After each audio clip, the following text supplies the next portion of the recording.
Well, the EITC has a couple of cool features.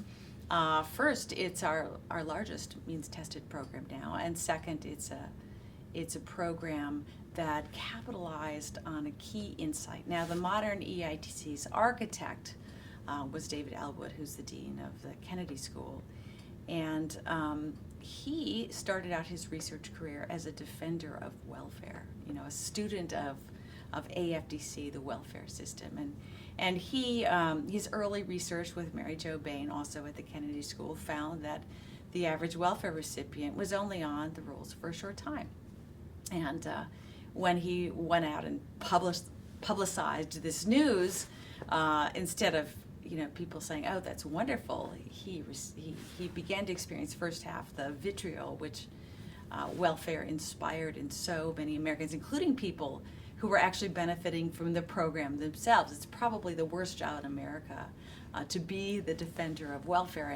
And out of that experience, the key insight was that any social policy really has to be in line with American values. And Americans are really wedded to this idea of individualism and self-sufficiency for work. So when he hatched the idea of expanding this tiny little program that was begun in 1975, this little tax credit, into the modern EITC, it was based on the insight that social policy had to incorporate.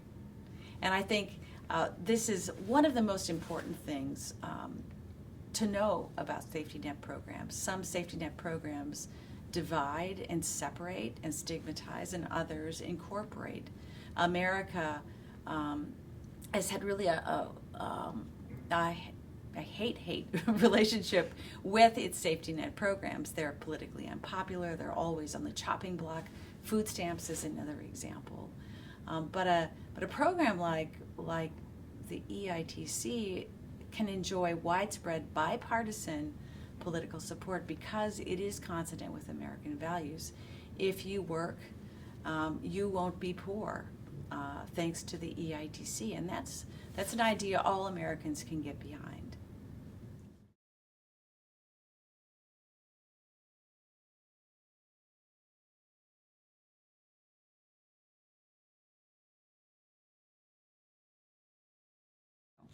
So this is tricky, right?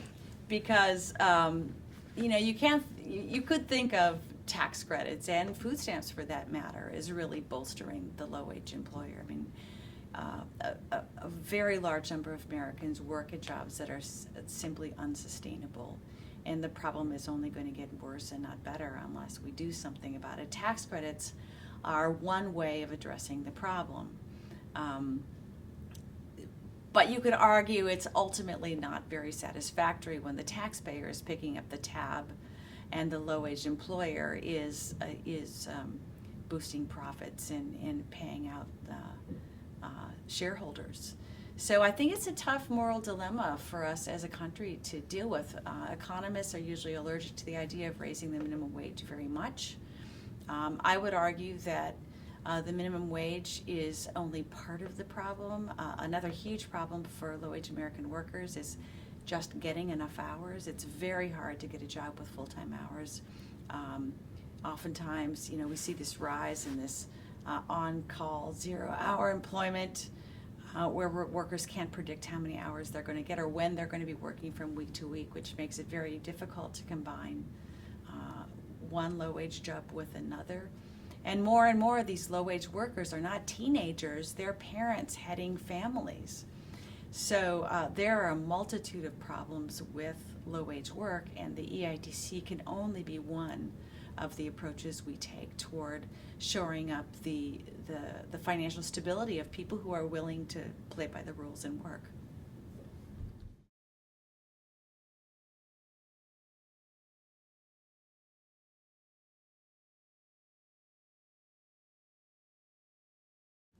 Yes, I think so. So prior to writing this book, doing this research, if you would have asked me, what should we do? In some ways, the United States is running out of work, right? There are just not enough jobs to go around, and this is especially true at the low-wage end of the labor market. So economists like Larry Summers are pointing this out.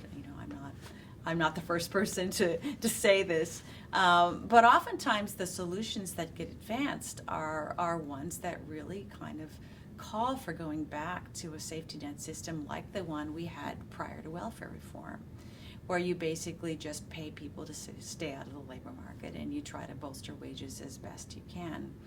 I now think that is a disastrous course, in part because of this powerful incorporating feature. Figuring out ways to work through the tax code in a way that's commensurate with American values to support the poor is so powerfully incorporating. If you think about,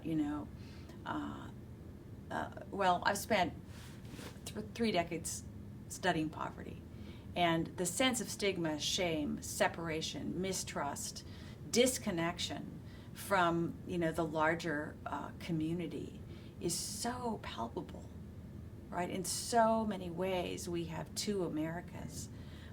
What a program like the EITC does is it's a bridge between one America to the other. So now I'm really committed to thinking about ways to build more of these bridges. How can we expand work opportunity? The Welfare Reform Bill was called the Personal Responsibility and Work Opportunity Act. So we delivered on personal responsibility, but we have not delivered on work opportunity. What would it look like for America to take a radical approach toward expanding work opportunities so that everyone who wanted a job, who wanted to work full-time, full year, could actually do so? And that's where I think the magic lies, in figuring out ways to incorporate through work, right, every American who is able and willing to work. Now, work won't work in all cases. There are folks for whom this is not a viable solution. We have to have a real safety net for those people. We don't have one now. Only about a quarter of poor families get even a penny from TANF these days, the new welfare program, temporary assistance to needy families. Huge numbers of families are going without any source of income, yet not calling on TANF. So TANF is failing in its critical mission of providing a safety net for those who for no fault of their own, by no fault of their own, are not able to work. We need to reimagine TANF so that it does its job. But that should only be a fallback. In the end, I think the answer is in expanding the opportunity to work.